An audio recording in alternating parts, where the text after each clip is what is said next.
Hello everyone. Hello everyone and very welcome to Unacademy. So here we are with yet another interesting session. Today we are going to learn what are gerunds. So that is going to be the topic for today. That is gerunds. And before I start with the topic, let me first give you an introduction. Most of the students know me, but yes, for those who do not know me, let me tell you, my name is Mita Surti, and I have been teaching students for GATE and ASC from the past 4+ years. I am a certified British Council IELTS coach, and I give training for personality development and interview guidance. So that's about me. The subjects that I take up are English and aptitude, and I have lots and lots of years of experience with lots and lots of students. So, once again, very good evening to all of you, and let's start. As we all know about it, the first combat has already taken place, and there are many, many more coming up in the entire month of April. So, there will be one on the 11th, then the 18th, and the 25th. That is all the Sundays of April. You can use my code, that is Mita S10, and enroll for any of the combats. There are absolutely exciting prizes. It is therefore applicable for all the branches, that is mechanical, civil, engineering, computer science, and the top three winners from each branch. Yes, each of these branches mentioned over here, there will be top three winners who are going to get 100% free scholarship for the plus. So this is really, really exciting. It happens on every Sunday at 11 a.m. It's just for an hour. So do get enrolled. There is no enrollment fee for that.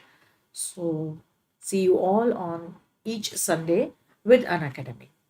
And if you have not done so, please download Unacademy and follow at Mita Surti. The URL for Telegram is Unacademy Gate CS. And once you join the Telegram channel, you will definitely get all the notifications of the upcoming lectures. Plus, you will also get the PDF of the lectures. And more than that, you will also get notifications of the special classes. Now, all the special classes happen on the Unacademy app, and my time for special class is 4 p.m. to 5 p.m. So you will get all the notifications of each and every special class that happens. The Plus subscription and the Iconic, we have live classes, crash courses, weekly test, doubt solving sessions, English and Hindi, both, yes, in both languages. Unacademy Computer Science has lectures in languages of English and Hindi both. Plus, we have channels in Telugu also. So, do take good benefit of all the lectures. If you have problems with English, we definitely have lot of lectures where you can understand the entire thing in Hindi, and you will get all the PDFs in English. And of course, we have our rank booster sessions, which also are going to help you a lot in boosting up your ranks from here to here. Now, if you go for Iconic, you are going to have a personal coach with, of course, all these features. The features of Plus will be there. Plus, you will get a personal coach who is going to give you planners, booster sessions, test analysis, and give you all the prepared study material, sorry, which will be very useful to you. Now, the subscription rates for Plus are 27 to 25, 34,650, and 39,600 for 12 months, 18 months, and 24 months. And you can use my code, that is Mita S10, which will get you a 10% discount. And you will also have no cost EMIs which are available. So do take benefit of that as well. Iconic is for 12 months and 24 months. and you can have it for 45 to 25 and 66,600 respectively. And the code over here applicable same as I said for the plus. There are two channels that I teach on, that is Creative Skate and Unacademy Computer Science. Now today we are going to understand what are gerunds. Uh, Gerunds, infinitives, participles, clauses, phrases, all these things sum up to making correct English sentences and also understanding how to put the words and where to put the words. So, all those things are very, very important. They may look very small, unimportant things where most of the students won't even bother to understand that because what, according to students, is nouns, pronouns, active, passive, direct, indirect are supposed to be the important topics, whereas all these things are just something that need not be understood. But yes, when you understand these small things, you will be able to understand your spot the errors and your complete the sentences and your many more comprehensions and whatever you get in your entrance exam. So let's understand the gerunds first of all. Now look at the sentence over here. Swimming is a good exercise. Sorry. Please bear with my throat because I am suffering from infection, a throat infection since quite some time. And sorry about that. Swimming is a good exercise. Now look at the sentence and the word itself. The word swimming is formed by the verb swim. Okay, so swim is a verb, that is what? An action word.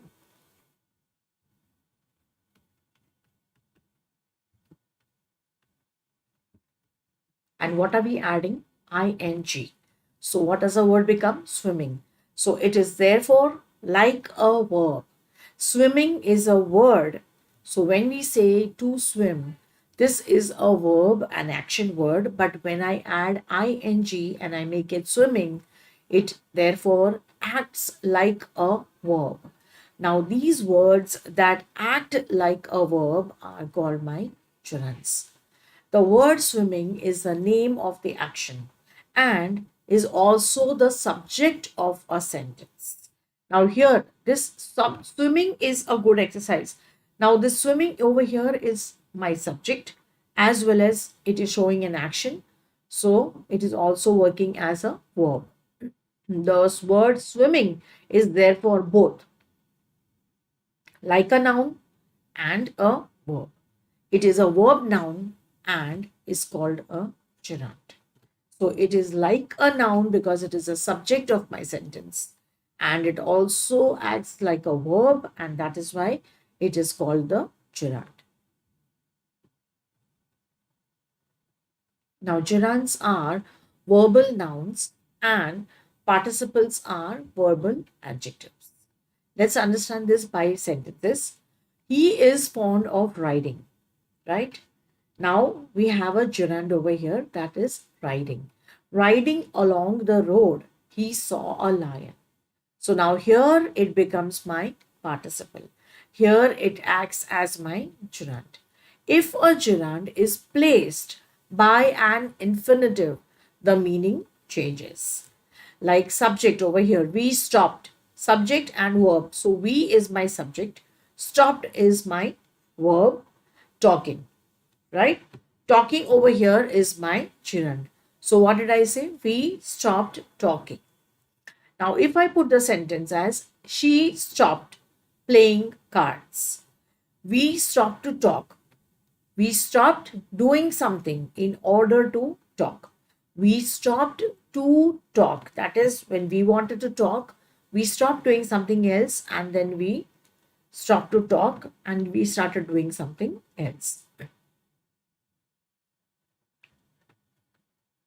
Now, the gerund may be replaced by an infinitive without changing a meaning. The earlier one we said that we stop to talk could be that to we stop talking to do something else. Now over here it may be replaced by an infinitive, but it may not change the meaning of the sentence. He likes. Subject, that is he. Likes is my verb. So this is my subject, this is my verb. And swimming. Swimming is to swim. Either I can say he likes to swim or I say he likes swimming. They started. That is my subject and my verb. Packing their luggage. So packing means what? To pack their luggage. So this to pack is what? My infinitive. When I say this is an infinitive and when I put packing or to pack, it does not change the meaning of the sentence. So there could be some gerunds which do not change the meaning of the sentence. Now let's come to the fourth point. The gerunds used after the verbs are equivalent to passive infinitives. Now let's understand. These walls need painting. Now these walls is my subject. Need is my verb. Painting, that is to be painted. These walls need painting. Now it's painting over here, but it is what? A passive infinitive. We are talking about it needs painting. So they need to be painted. This is the meaning, and the meaning shows a passive infinitive. Like over here, when I said to pack, they started to pack means they are doing it. And these walls need painting means they need to be painted. The only part, the fifth the point is the only part of a verb that can follow a preposition is the gerund. Now look at that. They were punished. So again here my subject and my verb for coming late. So what is for is my preposition, and as we said that it can, a preposition is the followed by a gerund. So coming is my gerund over here. The father reprimanded his son for. Again here, this is my preposition. Being is my. So the father reprimanded his son for being rude to the visitors. Now adjectives and verbs which are always found in combination with a preposition. There are few words like adjectives or verbs which are always found with a preposition, like say, for example, fond of. So when I say fond of, I will definitely say fond of always together. He is fond of, she is fond of, okay? Interested in. Now these are two words which come together and they are found in combinations. Object to. This is object to. Must be followed by the gerund and not by an infinitive. So this can be not followed by an infinitive. It won't be like too interested. It is interested in, fond of, not too fond of. Not the double, it can be TOO2, but not TO. Now adjectives with prepositions. He is fond of playing cards. Now here again my subject is there. He is fond of, my verb is my verb over here. Fond of playing cards. Playing is my gerund over here. She was annoyed. So fond is my adjective and what is my preposition? Of. Thank you, Mr. Prince. And now again, she was annoyed at subject plus verb missing the bus. Now missing is my gerund over here. And what is the adjective that I'm talking about? Got annoyed. Similarly, we can have verbs with prepositions. We can have adjectives with prepositions. Similarly, we can have verbs with prepositions. Now we aim at winning the first prize. Sorry.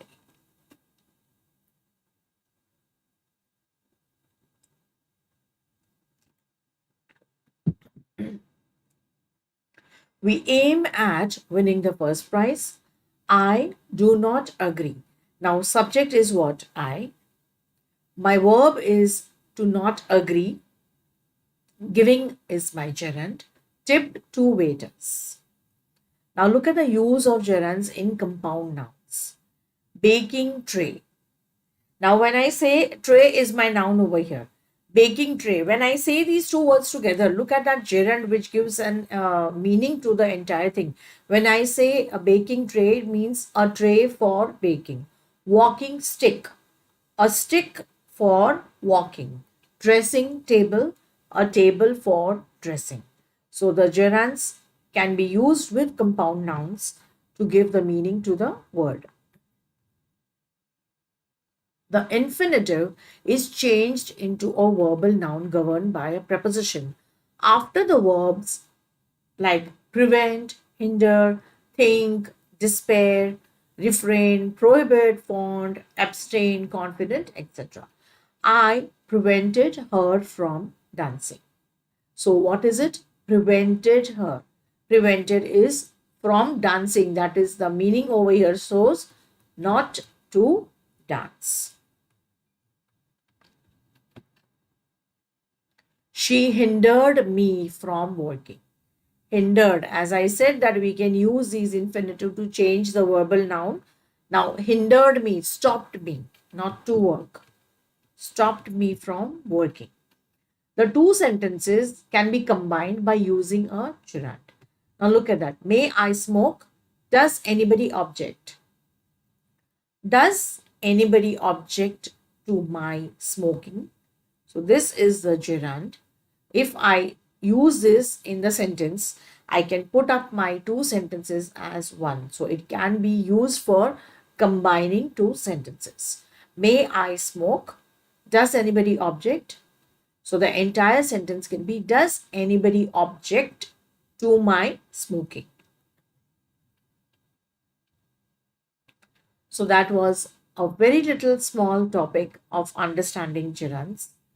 And gerunds can be used in different ways. As we had our points, definitely I will put up the PDF. You can go through the points again.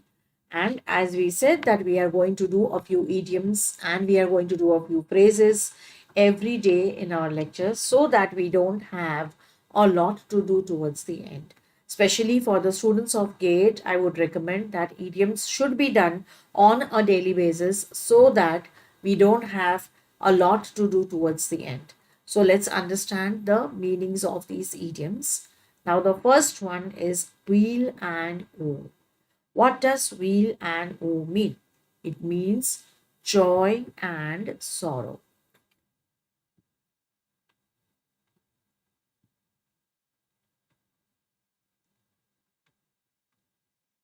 Wheel and woe means to have a situation of joy and sorrow. Now, sum and substance. When I say about something and I say it, tell me the sum and substance of the entire thing. So it means the gist of the entire thing. The central idea. The gist is generally what? The central idea.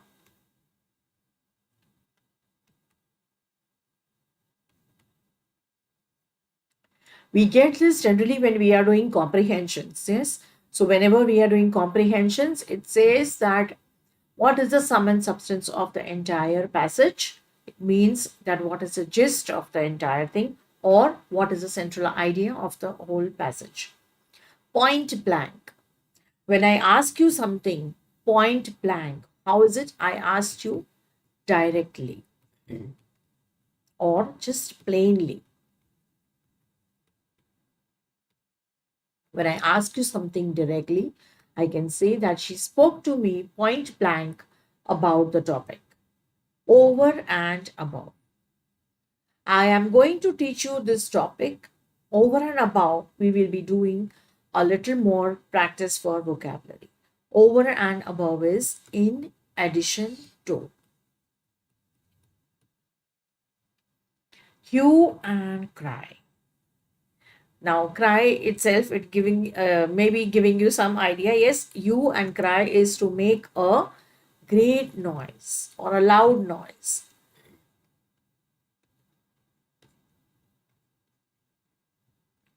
Or we can say too much noise. In the nick of time. What's in the nick of time? I will say that I managed to complete the lecture just in the nick of time. So, in the nick of time is to be just in time or exact time.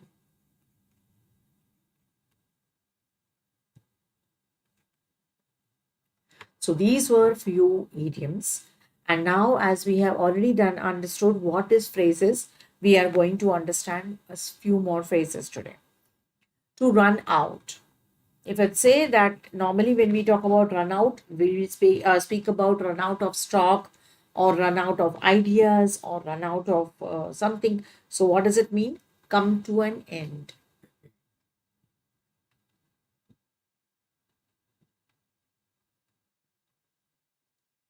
See off. See off is to say bye to someone or say leave someone at the railway station or at the airport.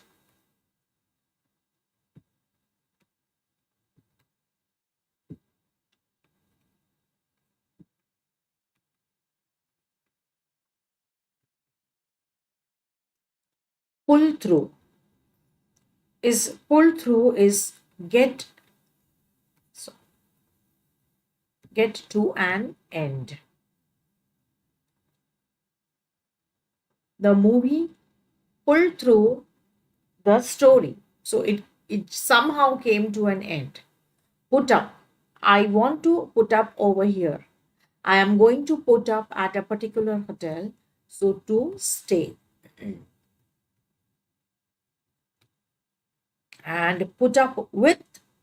Now look at this. Put up and put up with. The two different things. When I say I want to put up at this place, that means I want to stay. But if I say I have to put up with this, that means I have to tolerate. Though I don't like it, I have to tolerate. Wear out. Something that becomes old or we can say unusable.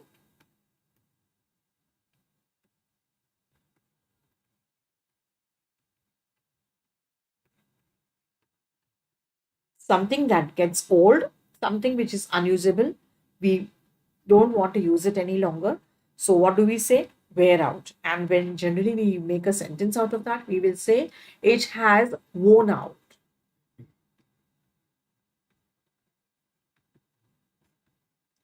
My shoes are completely worn out. When we say that, my shoes are no longer in a condition where I can use them. And to make out is to find out.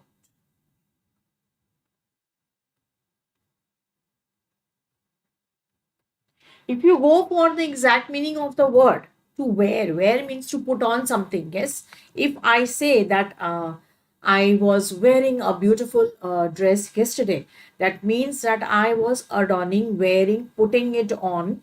But over here, when we put it with wear out, it means something which is unusable or something which has become old. So, similarly, when you put two, I had already explained, putting up a group of words relating to the sentence. Yes. So whenever you read the sentence, it has to somewhere relate the sentence, which gives you a more and better understanding of what the particular phrase means. But it may not happen in the case of idioms.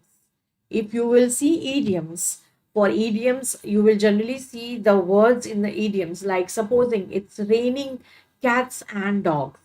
When I say it's raining cats and dogs today, so cats and dogs have nothing at all to do with the rain, or I cannot even understand if I did not know the meaning of I would definitely not understand what is it about. But phrases somewhere or the other will give you an idea of what the entire thing is about. So a group of words put up together related to the sentence will give you the meaning of the phrase. So with that, we are going to end the lecture for today. And I hope the entire concept is clear to you. I will see you tomorrow with another lecture. And till then, by 4 p.m. every day is my special lecture.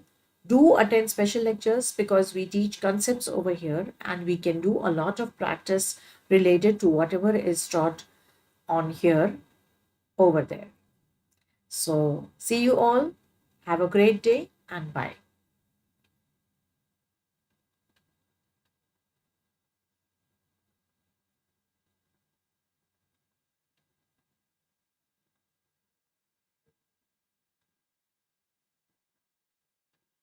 And don't forget, if you have liked the session, please do click the like, hit the share button so that the other students can also get the benefit of learning and especially free learning. And subscribe to the channel. You can join the Unacademy app and get avail of the special lectures which are absolutely free, and there's a lot of practice going on in the special lectures. Thank you so much.